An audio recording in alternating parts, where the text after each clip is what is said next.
G'day everyone. Today we're talking about Chapter 2, Governance and Political Systems, New Zealand versus Scandinavia. This chapter is about something most people only notice when it fails: governance. The machinery that decides who has power, how it gets used, and how hard it is to change course once a decision is made. Who holds the pen? Well, if you want to understand how a country works, start here. Who holds the pen that writes the rules? Constitutions, parliaments, councils, ministries. These are not abstract civics terms. They determine how stable your operating environment is as a business owner, how predictable public services are for families, and how much faith people place in the system. New Zealand and Scandinavian countries are both small democracies with reputations for transparency, but their handwriting reveals different traditions of authority, accountability, and trust. New Zealand: one house, fast legs, light brakes. New Zealand likes simplicity: unicameral parliament, constitutional monarchy, MMP. The benefit is speed. Decisions can be made quickly. Governments can implement policy without the drag of an upper house. In a crisis, this can be a genuine asset. But there is a catch. Without a second chamber and with party discipline, the brakes are limited. Once a government has the numbers, it can move. Sometimes that looks efficient. Other times it feels like a teenager driving a ute across a muddy paddock, fast, fearless, not entirely under control. And for business, speed cuts both ways. The same agility that can remove barriers can also introduce sudden compliance costs, rapid rule changes, and policy lurches that make planning harder. Local government, the 3 Rs, and the quiet disengagement problem.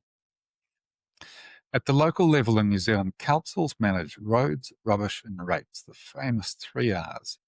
But turnout, hovering around 40%, tells its own story.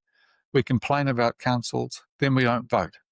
That matters because a low participation weakens legitimacy, and it also makes local government an easy punching bag. Many councils are expected to fix big, complex issues with limited funding tools. Then they get blamed for not performing miracles. It creates a weird dynamic where people want local outcomes but default to national blame. And national politics stays over-centralised because local government isn't empowered or trusted enough to carry more responsibility. Scandinavia: consensus, coalitions, and the committee muscle. Now contrast that with Scandinavia. Proportional politics there is not just a voting system, it's a culture. Coalition building is normal. Power sharing is expected. Negotiation is not seen as weakness, it is seen as the job. Yes, it can be tedious.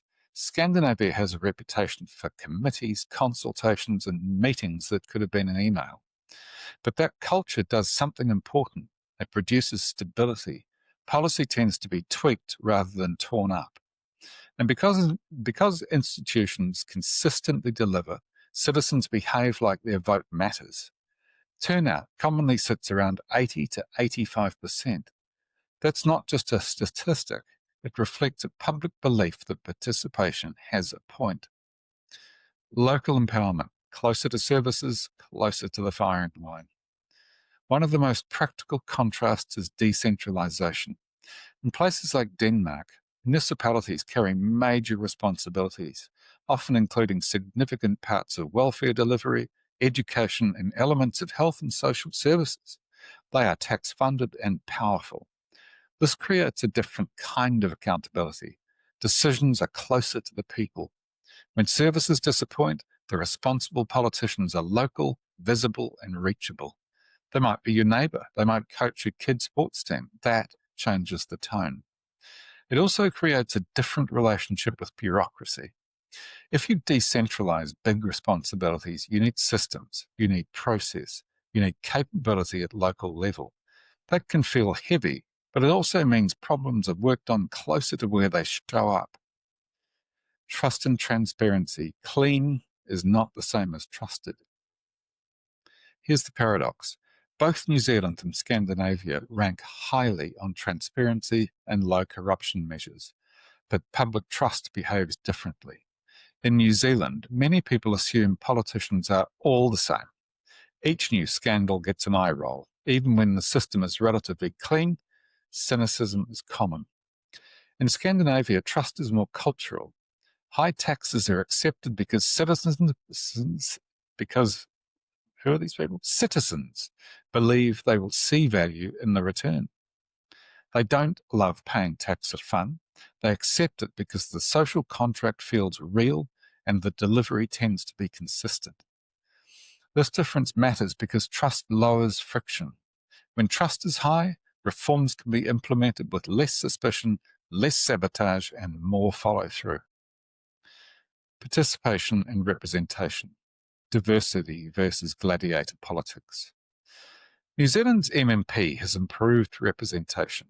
More Māori voices, more women, more minority parties, more genuine influence for smaller parties. That is a real strength. But the tone can still be adversarial. We often treat elections like a mandate to undo what the last lot did. Reform and repeal become the rhythm. And when that happens repeatedly, trust erodes because people expect instability. Scandinavia's coalition culture softens the pendulum. Government changes, but there's usually less appetite for tearing everything up. It's more like steering than swerving. The cultural tells, the Kiwi shrug and the Nordic nod. Humour sometimes sharpens the truth. In New Zealand, when a bold reform is announced, the reflex can be, yeah, nah, we'll see how long that lasts. We have learnt to expect sudden lurches. In Scandinavia, the reflex can be, right, let's examine the evidence and consult stakeholders. That means reform moves slower, but when it lands, it tends to stick. Neither approach is perfect. New Zealand's agility has sometimes produced world-leading outcomes.